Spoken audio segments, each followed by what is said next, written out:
Good morning. Today I'd like to talk to you about our pawpaw.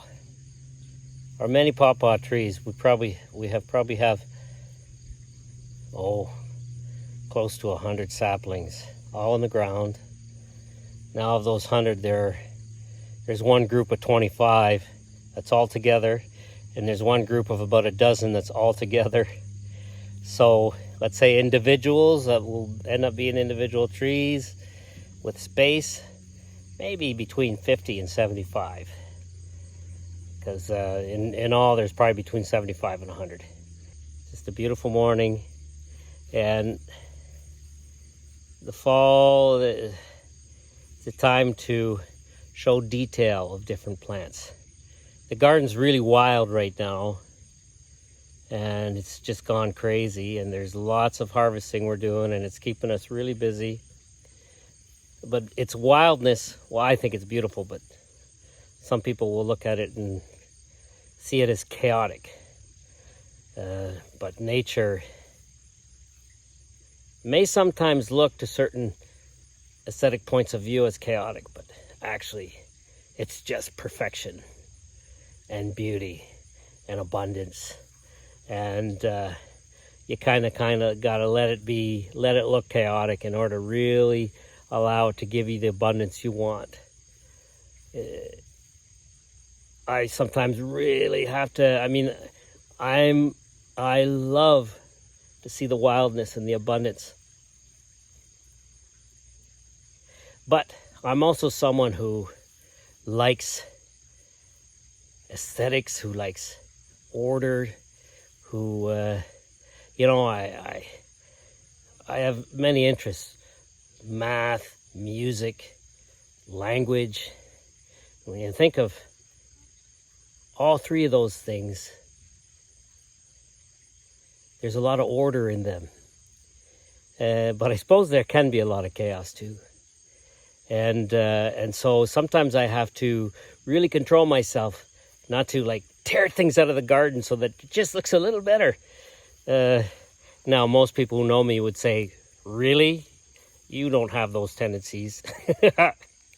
Because the stuff in my gardens look just really, really wild. But anyway, that reminds me of when I was a kid. And this is a story I like to really share with people because it's important for all those of you who think you don't have a green thumb. When I was a kid, I had a little garden. And it never did well. I didn't understand why. I just thought I wasn't any good. I was a paper boy as well. I delivered the Globe and Mail. Delivered it at 5:30 in the morning every morning between, the ages of 10 and 14, 15 maybe. And I had a big long route because it wasn't the most popular newspaper in my town. It wasn't a local newspaper, but it was a national newspaper. And so my route was long. There was, the customers were maybe every dozen houses. I had to do a house, and then the next one was 12 houses, 15 houses away. And so my route took about an hour to walk, which was really nice. An hour of walk early morning, every morning, before I'd start to get ready for school. And I'd have my school bus to catch and go across town to go to school, to my local French school. At 7:30 in the morning, I'd catch my bus. So anyway, I'd see the gardens on my route, everybody's gardens, and they all looked so beautiful. And I thought, why can't I do a garden like that? Why doesn't my garden look like that? And I was a shy kid, so I was always too shy to ask. I was so shy as a kid. And then I studied theater in university, and that kind of helped me get over that. But I was real shy as a kid, so I didn't think of asking questions. And even though I asked tons of questions at school about school stuff, but I was too shy to sort of break topic with the teacher and ask about other things. I was just this, behaved kid, you might say. So I thought I was no good. And I discovered by accident as a young adult when I lucked into a little garden plot. I was living in a trailer park, renting a little plot. I'd bought a little trailer when I was in university, and along with my partner at the time. She was the one who wanted to do it. I didn't. I said, "What?" She said, "Yeah, let's do it." I said, "Okay." And there was a little garden plot there, and I thought, "Oh, I'm going to give this a try." And everything grew like crazy. I was so surprised. Everything grew so well. And then I realized, okay, so I can do this. And that's when I started sharing it and teaching it. That was in 1990, and I haven't stopped since. And it was that year that I decided to go into education, and I decided to teach kids how to do that. So I've been doing that since 1990. Now, that's not actually the reason why I told you all this story. The reason why I told you all this story is when I was a kid doing that little garden, we never got a whole lot of a harvest out of it. But I was always fascinated with everything that grew, everything that grew. My favorite thing was the rhubarb there. Even though it didn't even do that well. Never got to a tenth the size of some of my friends' rhubarbs when I'd visit them in their places. But we'd go away for the month of August every year and rent. My family, I was one of 9 kids, and my parents would rent a little cottage by the lake at a place called Turkey Point on Lake Erie. And we'd spend the month of August there. And so, of course, there was no one to take care of the garden. But then when we'd come back at the end of August, I was always so amazed at how things grew in the garden. Even though there wasn't a whole lot of a harvest, but it was just full of life, and it was chaotic, and it was wild. And wow, look at this. And of course, I'd come back, and from the end of July to the end of August, the difference in the amount of crickets and insects in the air and so on was huge. Because, in July, you'd hear the cicadas, but not as many of the other things because it was just so hot. But at the end of August, the insects would be wild, and the garden was wild, and it just fascinated me. And I've always loved that. And so I think that's one of the reasons why I like to let the garden go wild, and also because I just know that nature knows what she's doing. And I just have to attempt to guide it a little bit so we can get enough of a harvest for ourselves, but let nature be as free as possible and to harvest as much as possible. Anyway, hope you enjoy the video. Let's get started.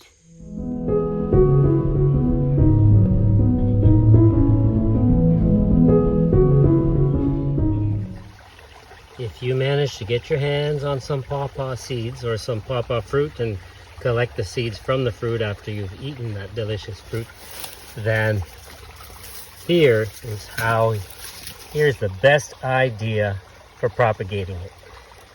Just by direct sowing. Here's one, here's another one, here's another one, here's another one, here's another one. I direct sowed all these pawpaw seeds less than a year ago, in November of 2023, right here beside the creek. Under all these trees, and many of these trees I can thin out later. Some of them are even invasive species that I'll be able to thin out later. When these have grown, when they're 3 years old, I can start thinning the other trees out so that eventually these guys can give me some fruit. But this is their native habitat, right by a stream.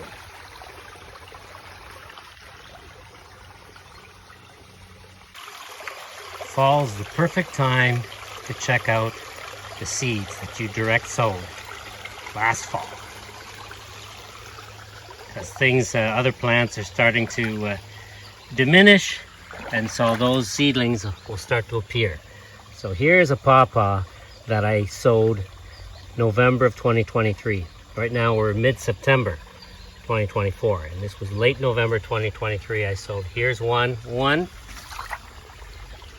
2, 3, 4, 5, 6, 7. That's what I can see for now.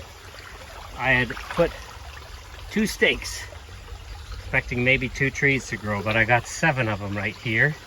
And this is their preferred habitat. This is their regular habitat, riparian, right by the creek.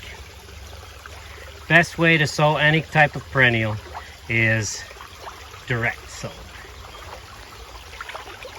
And I sowed these pawpaw with a little bit of the flesh even, you know, rotting.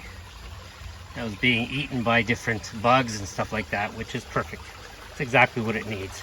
We don't have any ground sloths to put it through their digestive system. And I wasn't gonna put them through my own, so anyway, here we go. And now there are trees here. Eventually these trees can stay for the first few years while these start to grow, but when they get big enough that I want them to start to fruit, then I'll thin some of these trees out. And I mean, there's ash, and there's invasive buckthorn here, and there's some alder. All of these, I have hundreds of these trees around, and so these can be easily thinned out. And then behind I have a red pine seedling right here, or sapling I should say, which won't eventually shade these when they get full size. Here's number 8, number 9, maybe more. And here's number 10, right beside a deck in the pulpit, and right beside our little waterfall. And right beside number 10 is number 11 and number 12. So that's it. That's I thought I remembered I planted about 12 in this area. 12 is a nice round number. Nice round dozen. 1, 2, 3, 4, 5, 6, 7, 8, 9, 10, 11, 12. Nice. In this space, directly behind that little red pine sapling, right up to the waterfall, and all within 1 meter or 3 feet from the water. Here's another one in another part of the creek bed on the other side, just by our bridge. And there's another one right over there. Right there, you see the big leaves. Also along the creek bed, this one the same side as the dozen, but they're further down. They're further up the creek. Here's another pawpaw planted at the foot of this GOI Berry. It's never really done too well, and I think that's why I must have planted this, sown this pawpaw here. Just a direct seed, so direct sown seed. Completely forgot about it. I can't even remember when I planted it. I think probably I sowed it last fall of 2023, at the same time as the ones along the creek bed. And I planted them in all sorts of different places, but the creek bed is the best. Some I planted at the foot of sage and thyme and yarrow and stuff. And this one is probably the one that's most in the full sun. And so I'm glad seems to be doing well. This little GOI Berry gives it a little bit of shade in the summertime, and some other little saplings growing here that I'm gonna have to take out. Here's about a dozen pawpaw saplings at the foot of our lilac. They're doing all well, and I don't plan on thinning them out. Planning on letting them just grow as a group like that. Some of them may eventually fuse, which would be just fine. Here's another one, about 2 meters or 6 feet away. Also the foot of the lilacs and at the foot of the raspberries. When these pawpaws at the foot of the lilac are big enough to start to bear fruit, this lilac won't give them too much shade at all, which is good. But if I find the lilacs giving them too much shade, then I will just trim it shorter. Right now this lilac is about probably 3.5 meters tall, so that's about what, 11-12 feet tall? Something else. This is a cluster of pawpaws growing in mostly full sun. They're here there are about 25 of them there, and they were a bunch of floater seeds that I thought were dead, because they floated. So I thought, well, I didn't want to, I still wanted to give them a try, but figuring they were all dead because they were floater seeds, I put all 25 seeds into a pot. And then I just let that pot stay outside, buried in wood chips all winter. And then the following spring, well, it was more like July that I noticed, I saw them all growing. And so I put them here. I figure they like the shade, but I wanted to give them full sun for when they fruit. And I thought, okay, some of these pawpaws will receive shade from others of the pawpaws, and they'll kind of take turns giving each other shade. Maybe we'll see how they do. I have so many pawpaws I don't mind keeping all these in clusters.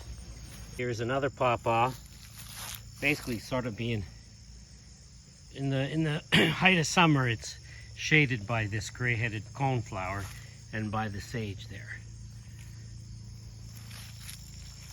and it's right next to that cluster of pawpaw. And actually, there's another one right here. Wow, I'm really happy. Love this time of year. It's the time of year I check out and see how my direct sown tree seeds and native flower seeds are doing. So there's pawpaw, pawpaw, pawpaw. Here are two more pawpaws. These ones are now 3 years old, that I planted from seed. My second year here, and they're the same age as the cluster. And when I transplanted them here, because I had planted that first year, I didn't plant them direct. I didn't direct sow them. I planted them in pots and buried the pots in wood chips over the winter. And so when I transplanted them here when they were tiny, I transplanted them under this. I transplanted them at the same time as transplanting this sage, so that the sage would shade them during the summertime. And now that they're 3 years old and they don't need the shade anymore, as you can see, they are almost as tall as the sage. And next year they're going to be taller than the sage, which is just right. So the sage is going to be at their foot instead of them being at the foot of the sage. And that, in a nutshell, is one of the easiest ways that you can give your pawpaw shade at the beginning of its life. Here's another 3-year-old pawpaw, just beside the one I was telling you about. Same thing, when I transplanted this out of its little pot, I transplanted this sage at the same time, and this yarrow, both of which can grow really, really tall in the summer. And so they shaded this pawpaw when it was real small. And now that it's 3 years old, it's going to grow taller than the sage. And the yarrow and the sage and the yarrow are going to be at the foot of the pawpaw. And here's another one, same story. This one, however, is at the foot of a beech tree, but beech trees don't give that much shade. And here's another one right here. A couple of them here. These are 3 years old as well. And here's another one getting a little crowded by this, what's it called, comfrey. But next year it'll be taller than the comfrey. Here's another pawpaw at the foot of an elderberry cutting that I had planted, and some other saplings that have grown on their own that I'm going to trim out, and at the foot of a poplar that's going to have to come down, and an ash that also is going to have to come down, because they're just gonna end up both dying young here.